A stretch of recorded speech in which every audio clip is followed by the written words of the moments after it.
కీర్తన 30. ఆపద నుండి తప్పించినందులకు భక్తుని కృతజ్ఞతాస్తుతి. ప్రభు, నీవు నన్ను విపత్తు నుండి తప్పించితేవి.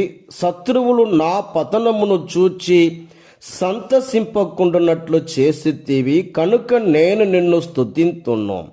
నా దేవుడైన ప్రభు, నేను నీకు మొరపెట్టగా నీవు నాకు ఆరోగ్యమును దయచేసితివి. ప్రభు, నీవు నన్ను పాతాళ లోకము నుండి వెలుపలికి కొనివచ్చితివి.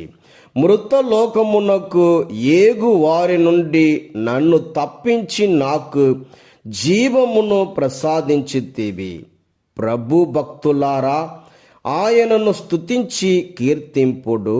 ఆయన నామమునకు వందనములర్పింపుడు. ఆయన క్షణకాలము కోపించును, ఆయన అనుగ్రహము మాత్రము జీవితాంతం ఉండును. రేయి దుఃఖము వలన కన్నీళ్లు కారును, కానీ వేకువనే ఆనందము చేకూరును.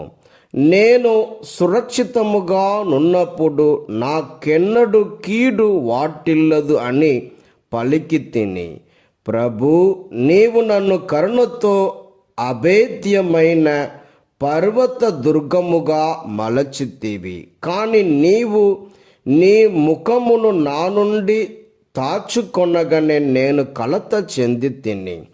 ప్రభు, నేను నీకు మనవి చేసి తిని నీ సహాయమును అర్థించుచు నేను చనిపోయి పాతాళము చేరుకొనిన ఎడల నీకేమి లాభము కలుగును? మృతులు నిన్ను స్తుతింతురా? ధూళి నిన్ను స్తుతించగలదా? మేరలేని నీ మంచితనమును కీర్తించగలదా? ప్రభు, నీవు నా మొర నాలించి నా మీద దయ చూపుము. దేవా, నన్ను ఆదుకొనుము అని వేడుకొంటిని. నీవు నా శోకమును నాట్యముగా మార్చితివి. సంతాప సూచకముగా నేను తాల్చియున్న గోనెను తొలగించితివి. నాకు ఆనందకరమైన వస్త్రములను కట్టపెట్టితివి.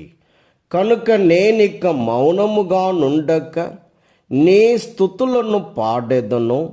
నా ప్రభువైన దేవా, నేను నీకు సదా వందనములర్పింతును.